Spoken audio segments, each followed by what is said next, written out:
A very dear good evening to all of you watching us and joining us on Caribbean Channel 102 on the top Stabuke countrywide in all the 10 provinces. Welcome to today's edition of State of the Nation.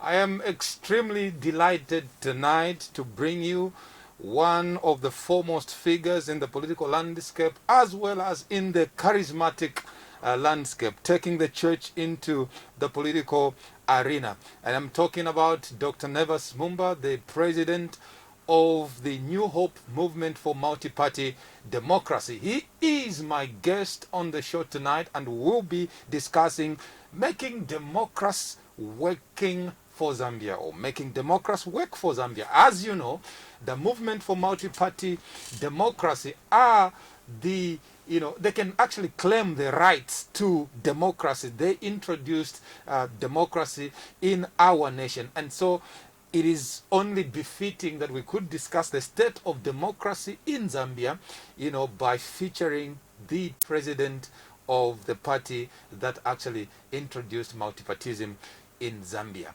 Dr. Mumba, welcome to State of the Nation.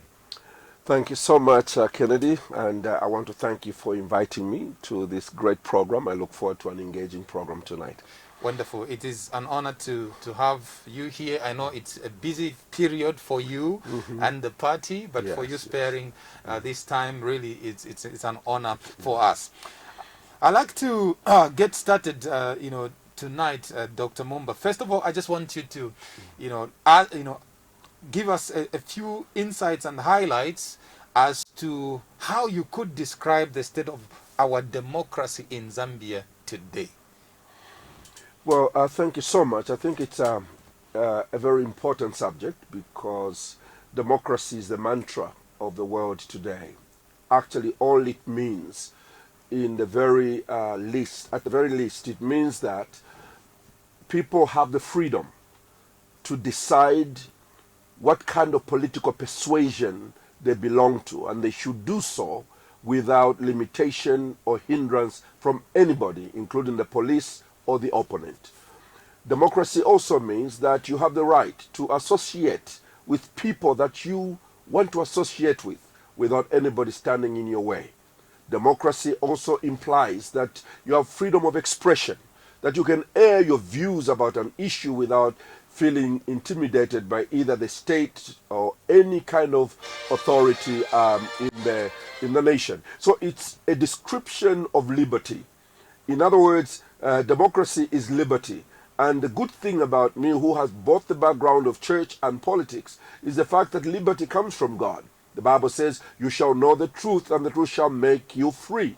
So it's God's will for his people to be free, to express themselves. Somebody says some people do not have the right to express themselves because they are not disciplined enough. But God created us in such a way that he has given man freedom of expression, and the repercussions of their expression, takes effect at a later stage. Right. So to answer your question, the state of our democracy in Zambia is extremely unfortunate.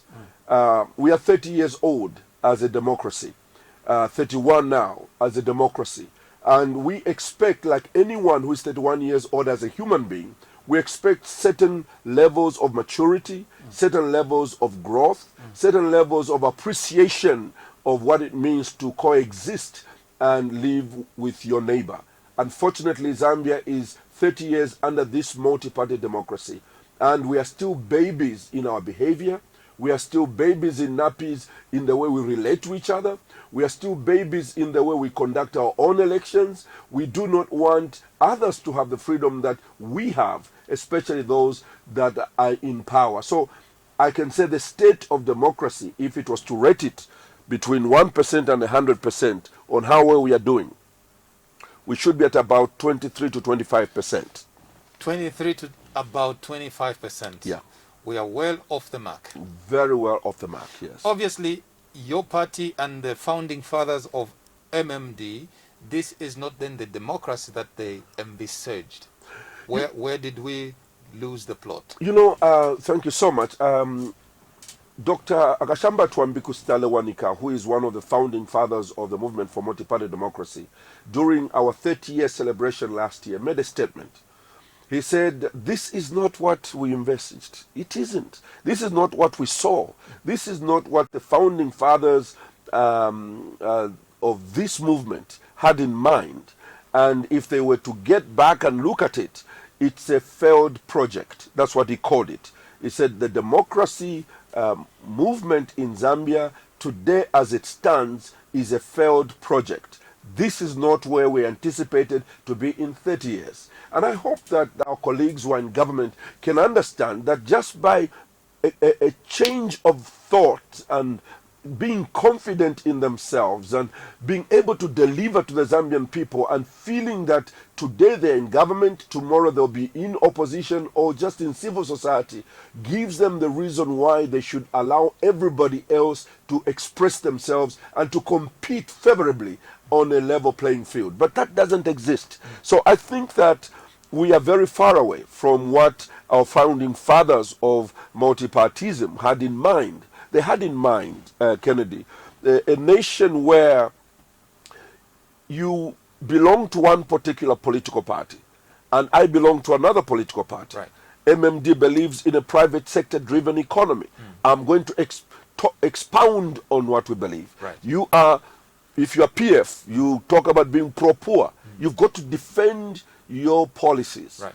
How pro-poor are you, PF, when our poor people in Zambia are at the lowest level of their poverty? Right. So can you explain to the Zambian people why you call yourself pro-poor? And then you can also challenge me and say, never you say that, a vibrant economy is that economy that is in the hands of the private sector and government should not be involved in business. Explain how that helps the economy. Right. And we should not fight if we differ in this. But today, the dominant ones in power, they want only their views to be heard. And if you differ with them, you are not airing your views. You're against them. You are against them. And there's no, with the current government, there is no spirit of God of relating to the other side. Right. It's an enmity. If never says President Lungu did something wrong, then President Lungu will swear never to talk to me, will swear never to give me a call, will swear never to get a call from me or answer it. And I think these are issues that are a misleading factor in what democracy is. Right. Yeah. So I just thought I needed to make that clear. So fundamentally, democracy has got tenets. Yes. And I think you've tried to explain as to perhaps where we missed it. Do you think that it's a situation that we can salvage? Yes, I think like anything, you can salvage it. But allow me to make this observation. I think Zambia stands in a very good place to become the greatest nation on the continent of Africa. Every aspect is in place to achieve that status. We are a rich country.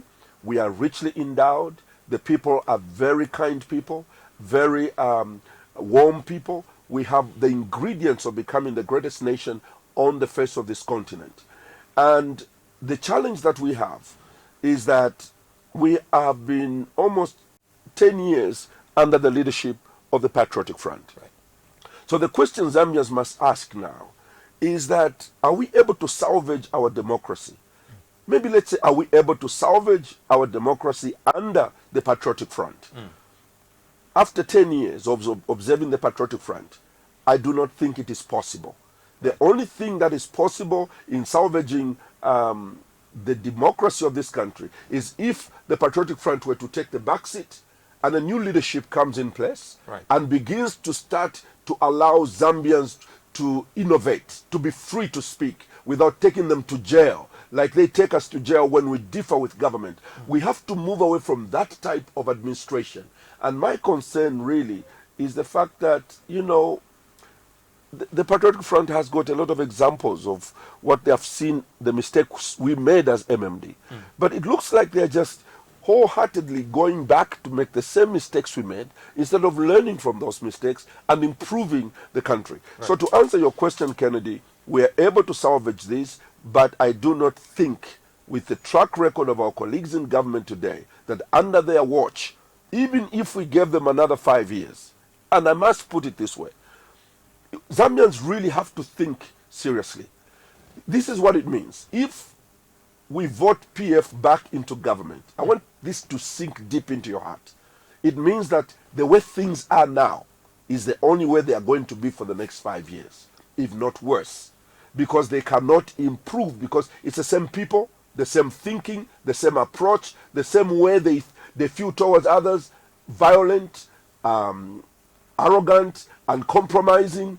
They will not change because you give them a vote. So I think the way to change the democracy in our country is to change the leadership. I wish to submit. That's your view on where we are and perhaps how we can salvage our Yes. democracy. Let me pick up on another point that you raised, the issue of coexistence in Yes. a democracy. It's very fundamental. But honestly, Dr. Mumba, we seem to be more divided. We are a polarized nation compared to when we were a one-party state under UNIP, one Zambia, one nation. Today, I think that democracy is dividing us. You know, I have said before that there are certain policies or philosophies that belong to the enlightened. Democracy is one of those. The problem we have in Zambia is that we push people into government to become councillors, to become members of parliament, to become presidents, who really are not enlightened and become confident in God, that they are secure, and they have studied things, they understand things, and they have qualifications. And because they are not, some of them, enlightened, they are not maybe educated, they are fearful of anybody who speaks better than them, who thinks better than them, who appears to look better than them. So in order to safeguard their insecurity, they become brutal and dictatorship comes in. So I think it becomes very difficult for such people to create bridges of accepting others, right, and allowing every Zambian to feel comfortable in his own country. Right. So I think that it's a lack of understanding, the lack of depth in understanding matters that make these people totally unreasonable. Right. And yes, so democracy in Zambia has now retreated to the tribe. Yes. You only get on if you belong to the same tribe, and if you don't belong to our tribe, we will deal with you. So democracy has now retreated to political party affiliation. If you don't belong to my political party, then you are not a Zambian. Or I don't care what happens to you, I'll take you to jail even if you haven't done anything. So this is what has happened to us. We have retreated to our safe corners of, the small groups. And the Bible calls it a party spirit, which just acknowledges its own group. Today, I can quantify that. Right. I am in the opposition. If I go to the Ministry of Health, I'm not in government. Right. I don't get a salary. In Zambia, former vice presidents don't get anything. So I have to do business, right? And I go to Ministry of Health. I said I want to supply something there. The first thing that's going to happen is that, but you're not PF. Yes. We can't give you that. Dr. Mumba, you are in the opposition. When you're in government,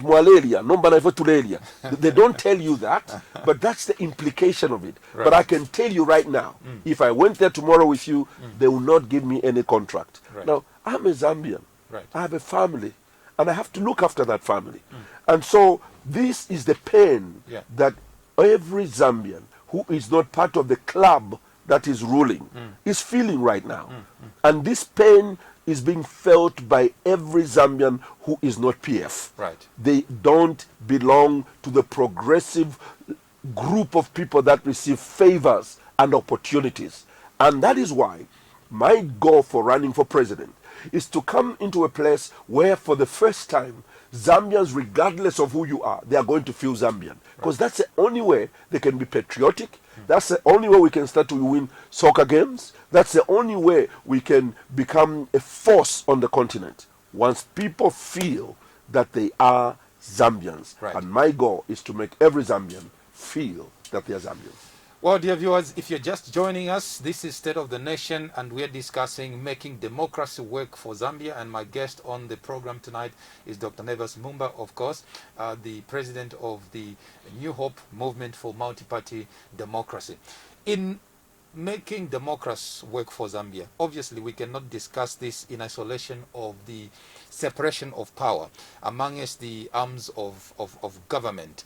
Now, Dr. Mumba, many people do contend that the executive still wield a lot of power and influence over the other arms of government, interference, if I may add.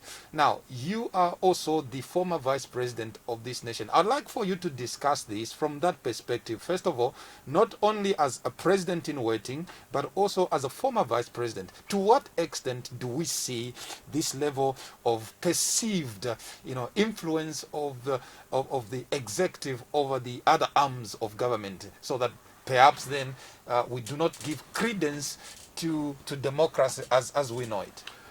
A very good question, Kennedy, because that question actually deals at the core of what democracy is. Democracy exists and thrives where there is a separation of powers.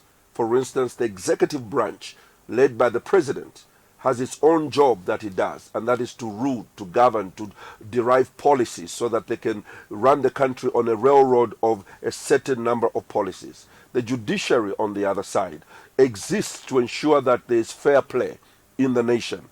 And then we have we have parliament, the legislature, which is its responsibility is to legislate, to make law. And the judiciary interprets those laws. And the executive governs.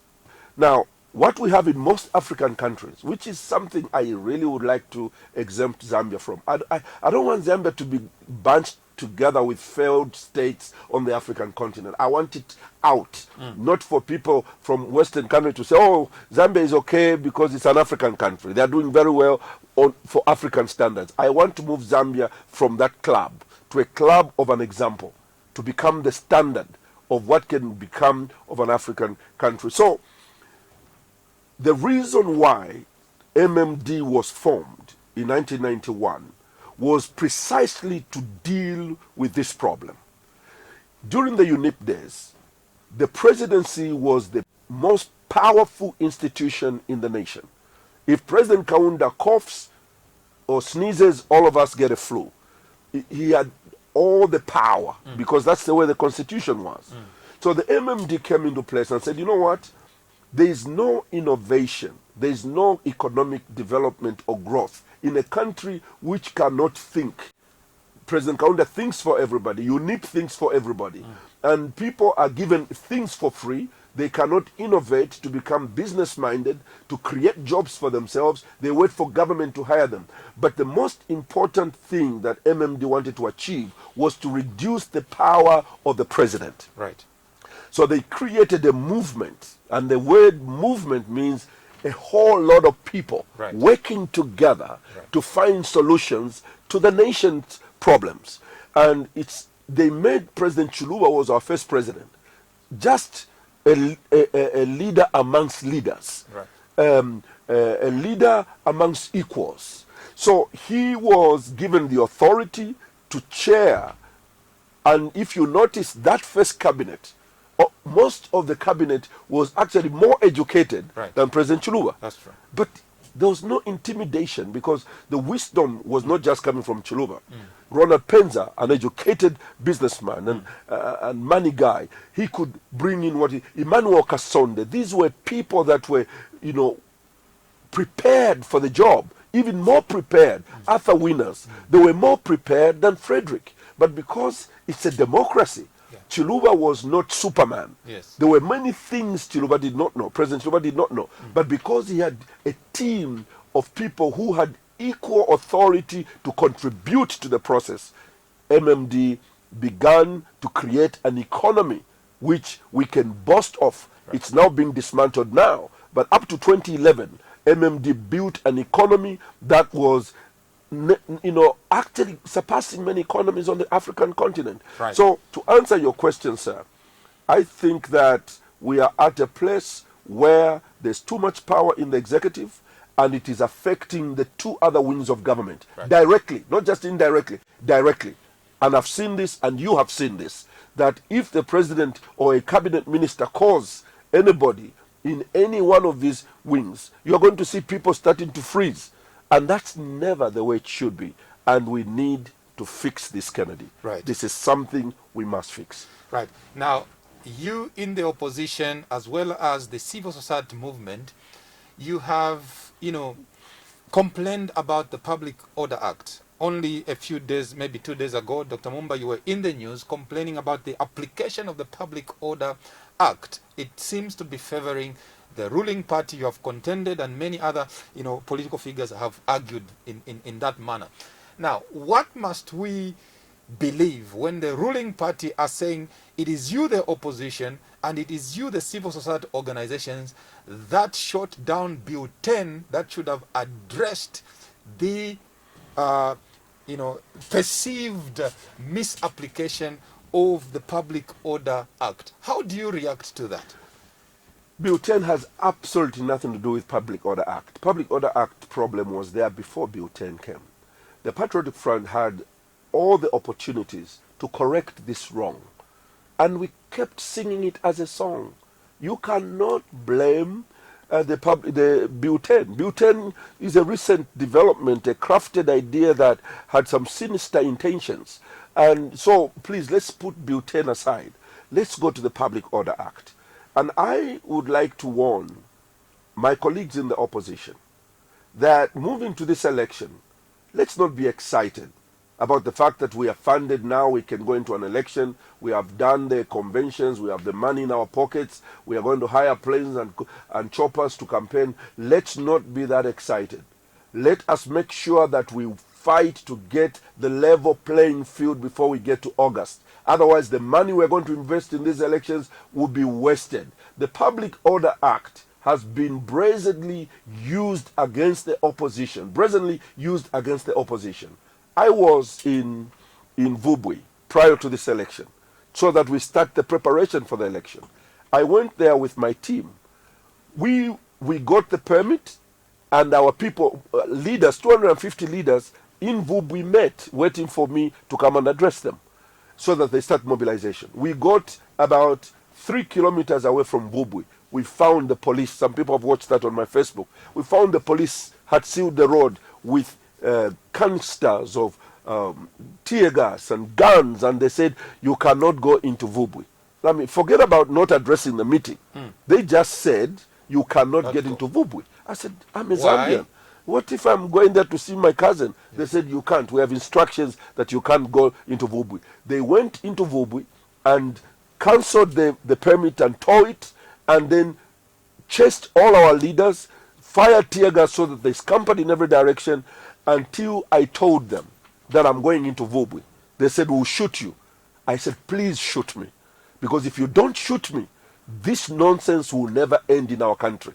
At least this nonsense may end when they say Nevers was shot because he was trying to get in Vubwi. So maybe there will be a reflection on the Patriotic Front to say maybe we went the wrong way. Look, Nevers has died. So that those who are coming behind me don't have to face this problem. So we drove past their vehicles, and they followed us. We went straight to the police station, and I said to the officer in charge, it's the first time I moved from being a political leader, and I now put on the mantle of a servant of God. And I told him, this is the end of your job, but I'll preserve your life. Because of what you have done, you have created a breach. You will not last more than 3 months in this job. You'll be in hospital, but your life will be saved. And he thought I was joking. But my team was scared because they know that I never say things like that. But I was angry that they can abuse a citizen like that. You cursed him? Yes, I did. For the first time. And I left. 3 weeks later, I got a phone call that the guy, not only has he been fired, but he's in the police cells. Oh, wow. Later on, I heard he was in hospital. Exactly what I said. The reason why, that was holy anger. And this is really what is happening in this country. It is happening in this country where they're abusing citizens. So I want to say, why did they stop me? They say Public Order Act. As I speak today, Kennedy, PF people are in all over the country having meetings.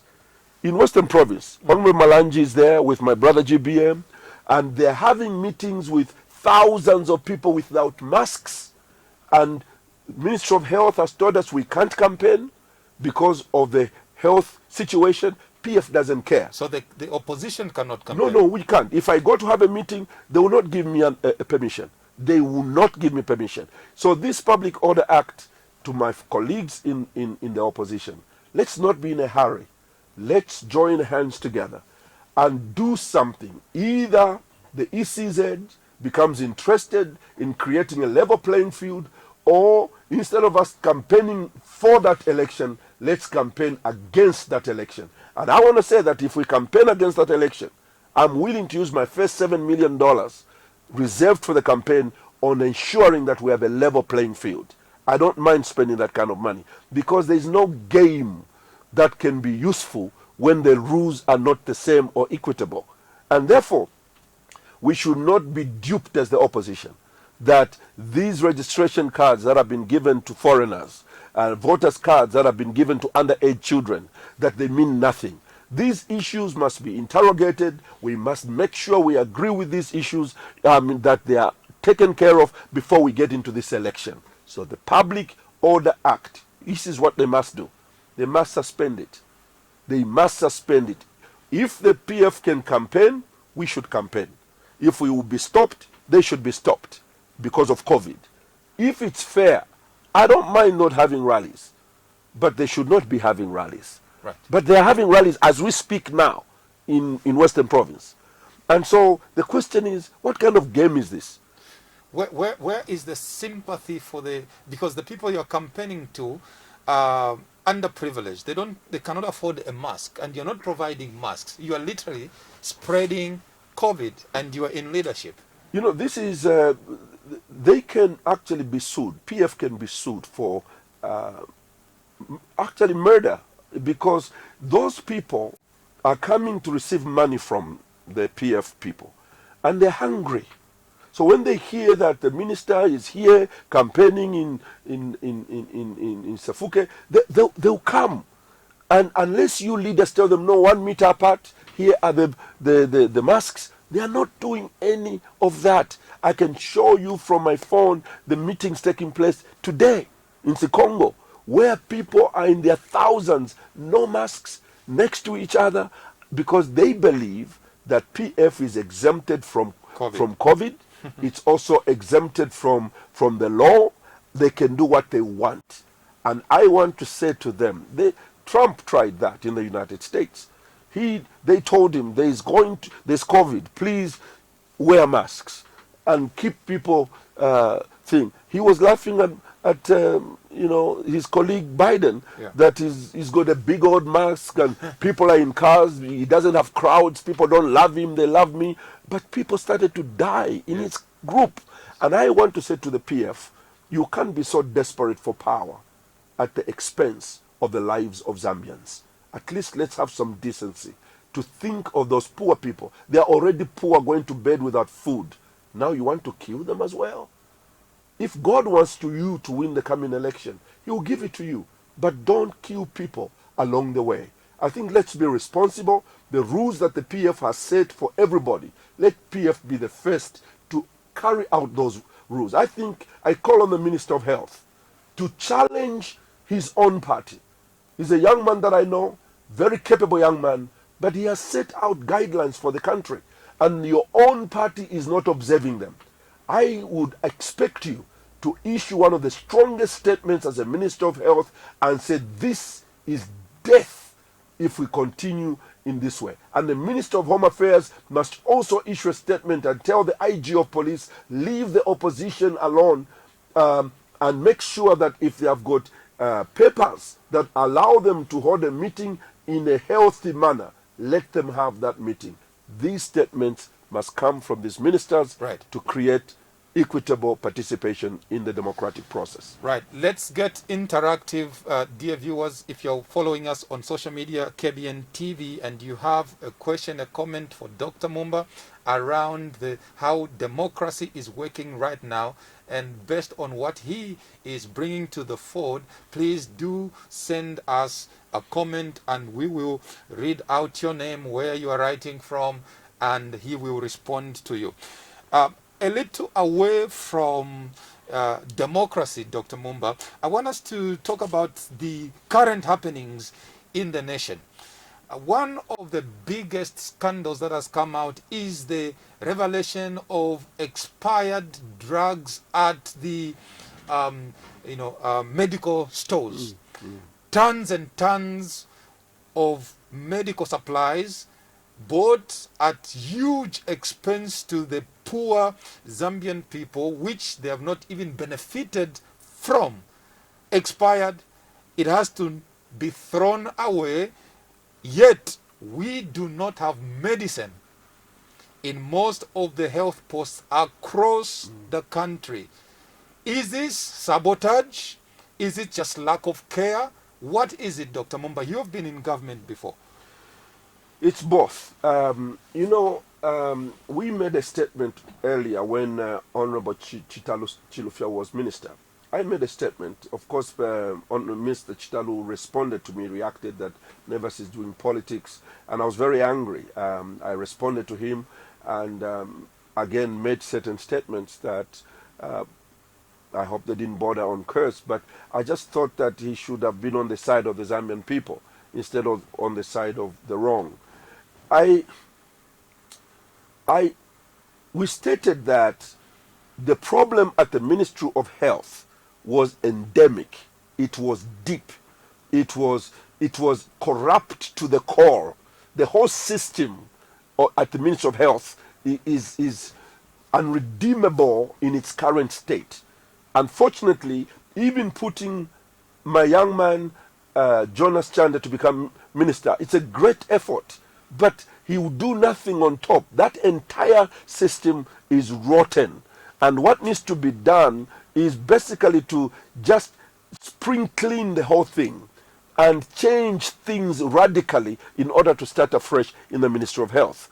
It is that reason that now our young minister is starting to find out more than was being talked about. We were just talking about honeybee when Honorable Chital was there, that they had supplied medicine that they claimed was expired and all that, and it became a big discussion in the country. Little did we know that the medicines that we were not having in our hospitals were in containers expiring. When people were dying in hospitals in Chinsali, where I come from, whenever I go there, they say we have no medicines because somebody has not distributed the medicine, and that is what corruption does. Corruption moves systems from the organization so that it becomes an ad hoc situation where somebody can easily steal. So even to distribute those drugs, there must have been an arrangement that unless I get a cut of some sort, this is not going anywhere. In the process, it's getting bad. So what has happened at the Ministry of Health, Kennedy, is that it's rotten to the core. Right. I feel sorry for the new minister because very soon he's also going to be looking corrupt and inept because the system he superintends over is rotten. At least he has fired the Zamra board, another board at the medical stores. There are people connected to the Ministry of Health, powerful people that eat off Ministry of Health. It's those contracts that he needs to deal with. He needs to just say, Lord help me. If I perish, I perish. Because he will touch one little thing and some big boy on the other side will feel his action, and that guy will just, scheme against him, and he's gone. I'll give you an example of the Ministry of Lands when I was in government. It became so rotten that it was irreparable. It didn't matter who you changed. Every minister, PS, Commissioner of Lands, they all looked corrupt. But they were not, some of them. But the system was so destroyed that what was needed was to redo it all over again and get new people in that system, reorient them, and get them ready to start afresh. That's what the Ministry of Health is supposed to do. Personally, I feel greatly grieved that so many Zambians have died, not because there was no medication, but because there was corruption at the Ministry of Health, that medicine that was available could not be transported to Nakonde, could not be transported to Mazabuka, could not be transported to Mongo. I think this is recklessness of the highest order. And we submit that the way that we are solving the problems at Ministry of Health is still inadequate. It's an overhaul that is needed there. Almost a new engine. Just don't repair or remove the whole engine and replace it with a new engine in order for us to have an opportunity even to deal effectively with COVID-19. We need a renewed Ministry of Health which is going to address this COVID-19 and make sure that we are safe. Because right now, with that type of Ministry of Health, we are not safe at all. Because talking about COVID, when we just had the first wave, there was a lot of effort in terms of communication. Today, there isn't much happening. Does it mean we've stopped receiving funding from cooperating partners, or someone just feels like we already know what needs to be done? They keep the 1 meter distance, mask, wash hands. There isn't much happening. Why are we not worried? I think it's recklessness on the part of government. I think there's a feeling that the COVID-19 is PF, and it knows PF, and it will not do what it's doing in other countries. I would like to propose that when you look at the United States, for instance, the whole campaign of Biden and Trump was reduced to COVID-19. Who is going to effectively handle this pandemic? I would like to suggest that from the moment this pandemic came, we have tried as much as possible to provide leadership as MMD and myself as a person. The reason why I believe that is because this pandemic, if it is not dealt with effectively, we are going to lose precious lives and professionals that are supposed to help us build our economy. And we are being reckless. Presidents in other countries are still addressing this COVID issue themselves. Our president has stopped from addressing the nation. He started very well. But along the way, I think there was a feeling that we are conquering this thing. But all of a sudden, in January, this whole thing comes up, and now we are dying like chickens. And I think it is important that the president takes back the leadership of this COVID-19. That's the only way it's going to have political will to get it dealt with. People are no longer, doing what they're supposed to be doing. And that's why we are having the problems that we are having. And I wish to submit that the president needs to take back the leadership of this COVID fight. Ramaphosa is still doing it all the time, right, because he knows that this is a danger. Right. And many other presidents are doing it themselves. In a related development, you have been opposing the COVID vaccine that Zambia perhaps shouldn't accept. I'm not too sure the context within which you... No, I wasn't saying I don't want COVID, the vaccine. Yes. My point, let me just help you there. Right. My point was there's no vaccine that should be allowed in our country which is not tested by ourselves, right, to make sure it is safe. So closer to home in South Africa, I think they a week ago or so they received the first consignment of the vaccine. There was a lot of hula baloo in South Africa, a lot of excitement, and suddenly they have called a stop to it because its efficacy has now come into question. Does that then vindicate your position? Yes, I think it's not even a question of vindicating. I think I was speaking from a place of information and knowledge. And I must say that that video that we made about the COVID-19 has gone all over the world. I mean, some of the phone calls that we are receiving are coming from parts of the world that we never thought that our voice would get there. So there is an excitement about Zambia's position on this matter. My position was that the vaccine can come from wherever they want it to come from. Ideally, as a Pan-Africanist, I want us to do our own from here. And we have got enough cures to this COVID within our own country if we can invest resource into those aspects. Resource into our own scientists, money into the hands of those that can help us with medicine that deals with the immune system. All these things we're doing of steaming looks primitive, but we can make it look professional in the way that we do it. We have all this on our side. So I said, when a vaccine comes, we must subject it to the efficacy test ourselves, our own doctors, because we are living during a time when we know that, Kennedy, I don't know whether you know this, the medicine that is brought to Africa, the third world, is not the same medicine that they use in Western countries. That's correct. I can even go further. The vaccine that was placed into President Biden's arm is not the same vaccine that is going to be placed in your arm. And that's my argument. So I'm saying, what is the difference? If you go to Europe, where they make medicines, in one country which I won't mention, they have one campus as a manufacturing plant for medicine, but they have 3 plants in one area. One produces medicine for the Western world, like America and Europe, and the other another plant produces for Asiatic countries, which is called the second world, and the other one produces medicine for the third world.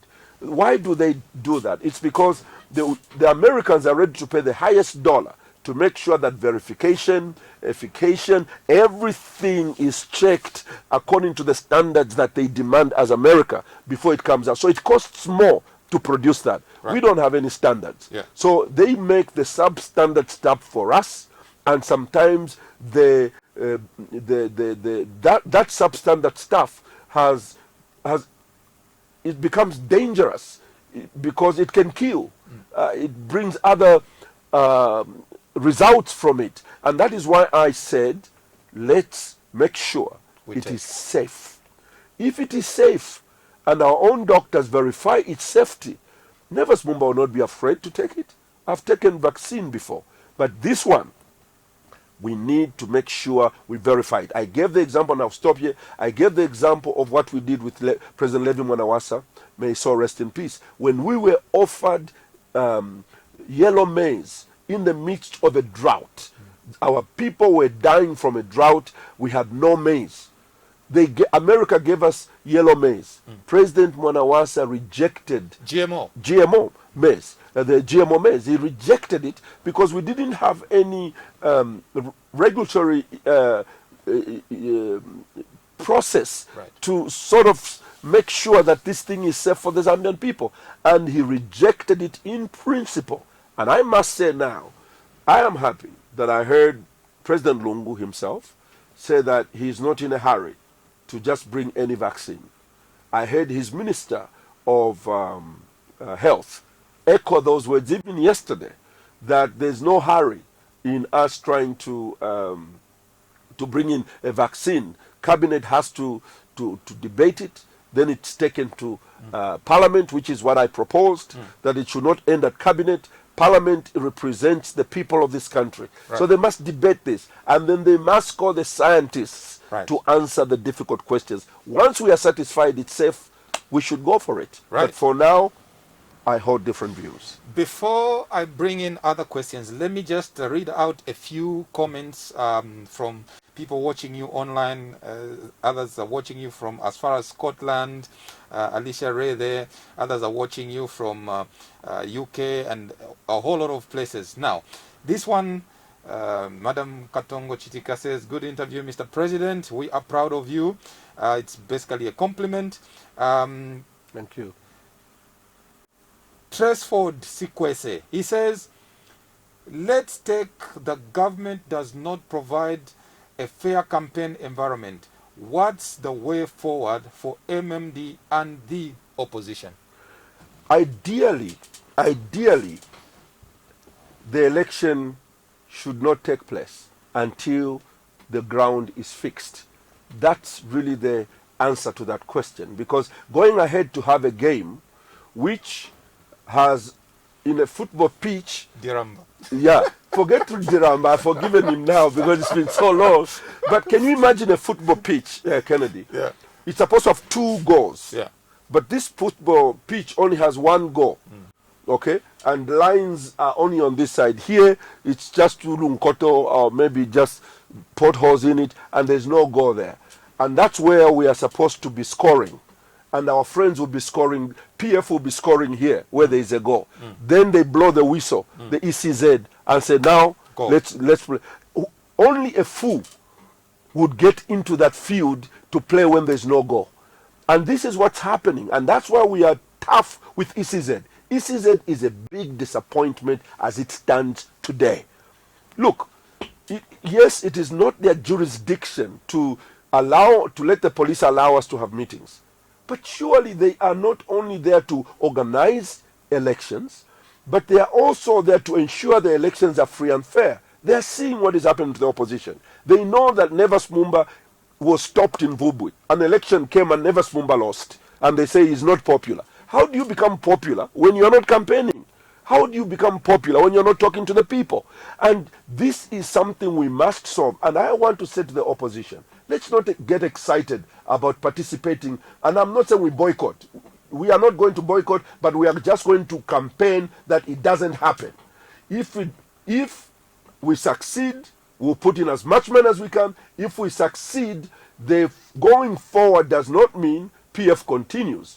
It triggers a clause in the Constitution where the Speaker of the National Assembly takes over power, in the hope that under that arrangement, which is transitional, we can have the ECZ that responds to all stakeholders. There's nothing as beautiful, Kennedy, as having a fair game. Right. There's nothing as honorable in a Christian nation Right. as having a fair game. And that's what I pray for. Right. And that is why we are pushing for this. Munjita Felix, Doctor, says that I agree with the President 100%. Collect what we have is a cartel and not a government. I don't know what he meant. I didn't say that. So that's his opinion, and I respect it. Right, right. I will be coming to my questions, but then let me just read this one more. Dr. Mumba, how will we trust the results of us testing a vaccine we can't even produce? Well, those are the issues that you have. It's not the Western's problem. We have a process in our country, and we call them areas where we can check out things that are brought to us. Bureau of Standards. It has to pass, our standards. There's no country that has no standards. The only reason we seem like we have no standards is because of corruption. But every medication that comes must be verified that it's fit for consumption. That's how come we found out that those condoms that created a problem were not good, because somebody tested them. That's the way it should be. We must test anything. It's like saying, Dr. Mumba, how do we test the food which comes from, when we buy it in the restaurant, how do we know it's good? You have to go to that restaurant where you know that they're careful about how they prepare their food. If you go eat there and you get diarrhea, next time you're not going to go there. So I am saying that it's our responsibility, especially the responsibility of government, to ensure that whatever is given to our people is safe for consumption. That is the least we can ask of from any government, that makes sure that what your people have or what they take is safe. And that's what MMD is saying. That's what I'm saying, that this vaccine must be safe. Right. And Mwitwa Muchindu says, I like the way you are articulating issues, but unite us first as an opposition. Yes, I think you are right, and I agree with you. And I think that for me, the word unity becomes the answer. My vision really is that as we form government, it is important to go like the way Levi Mwanawasa went. I will draw leadership from the Patriotic Front, or those who qualify, from the UPND, those who qualify, those from DP who qualify, from MMD who qualify, will create a team that really represents the intelligence, the capacity of our nation. I will get them from wherever they are, regardless of their political affiliation. Levi Mwanawasa taught me that. and I saw how that government helped us wipe out the debt that we had, created an economy which was growing, one of the 10 fastest growing economies, and we did so much under Levi Mwanawasa because he tapped into all Zambians. And I also tap into every province, every tribe. I want them on my team so that this country, for a change, can work towards unifying ourselves and making sure that we become proud people. This little thing that really touches me about the United States. The United States has a lot of problems, and I have many arguments against it. Yeah. But they have this issue of the pledge of allegiance that they make to their flag. National pride. National pride. Even now, when they're doing the second impeachment for Trump, before Senate seats, they all face the flag of the United States and make their pledge of commitment. Regardless of tribe, regardless of political affiliation, we are all one under God. I'll bring that to this country so that we can first put the country first, and then our tribes and our differences must be united around a common cause. Right. And that is what I would like to do. Let me get back to my maybe two last questions. I know we're running out of time, but I'm really having a great time discussing these national matters with you, Dr. Mumba.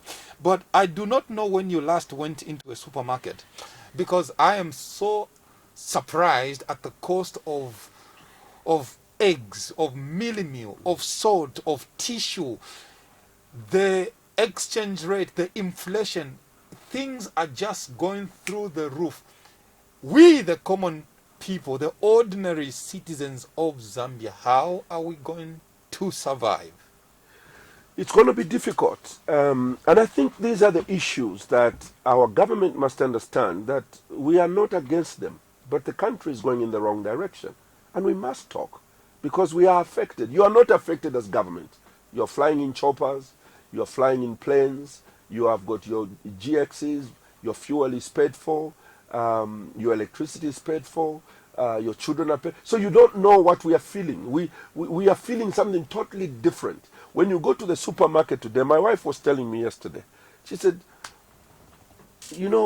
honey, I don't know how the people are making it, because what used to cost her 5,000 to buy whatever is now at 15,000. That's right. 3 times more. Yes. And yet the salaries have not increased. That's right. To the contrary, because of COVID-19, people have lost their jobs. Right. This is an impossibility of existence. This is the harshest time. And if I were the advisor to President Lungu, I would say, sir, I want you to dedicate your time to resolving these matters of the economy, instead of spending so much money on the campaigns. It's better I fix the economy and I be remembered for healing the economy. The reason why Levi Mwanawasa, even in his death, remains one of the most celebrated presidents.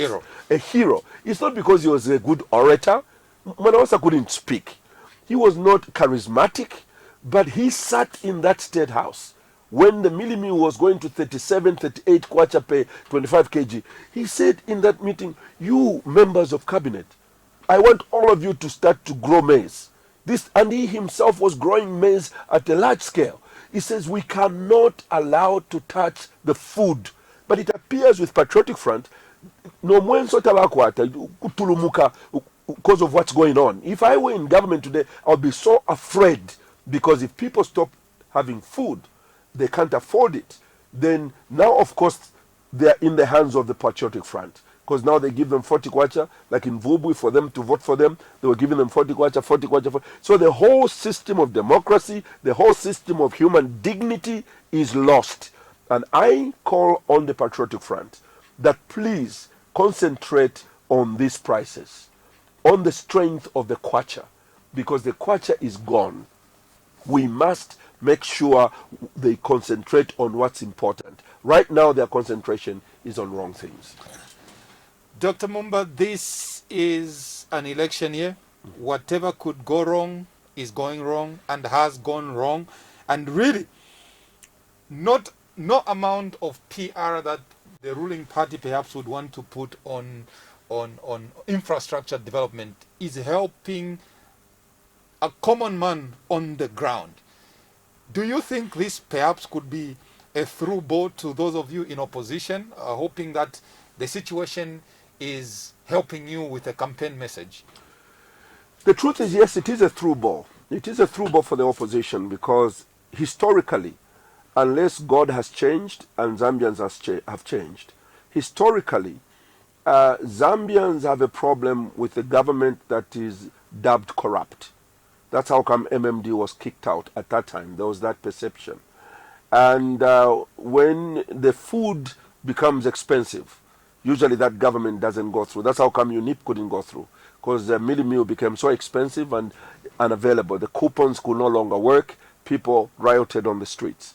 And although the United National Independence Party had more money than any political party, and on the copper belt we're calling them Kalampa, which means Waikatako Apia Mudilo. So they were so powerful, but because Zambians had no food, Zambians had no medicine in the things, they lost. MMD had more money than PF has today. If you remember our campaign, it was Yes.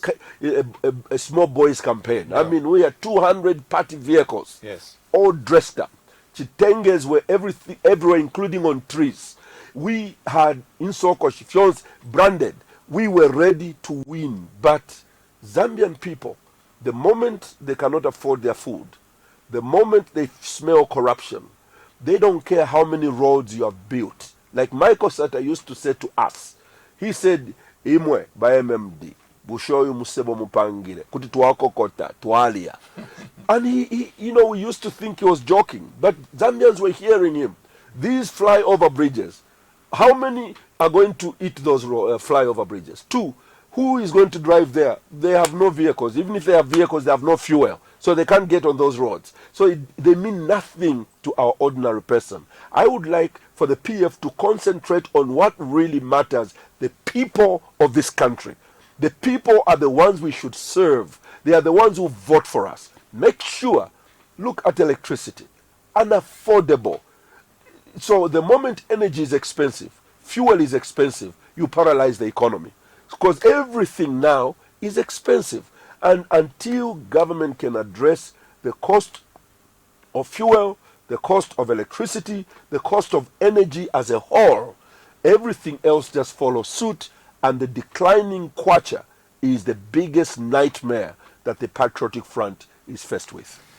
Well, dear viewers, that is the state of the nation in the eyes of Dr. Nevas Mumba. I must mention the views expressed on State of the Nation do not necessarily represent those of the station as KBN TV, but we are under obligation to make sure that we bring you information that will help you make the right choices.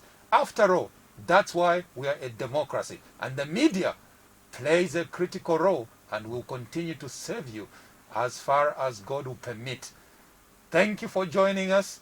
Until next time, perhaps before I sign off, do you have last words, Dr. Mumba? Well, thank you for being so kind.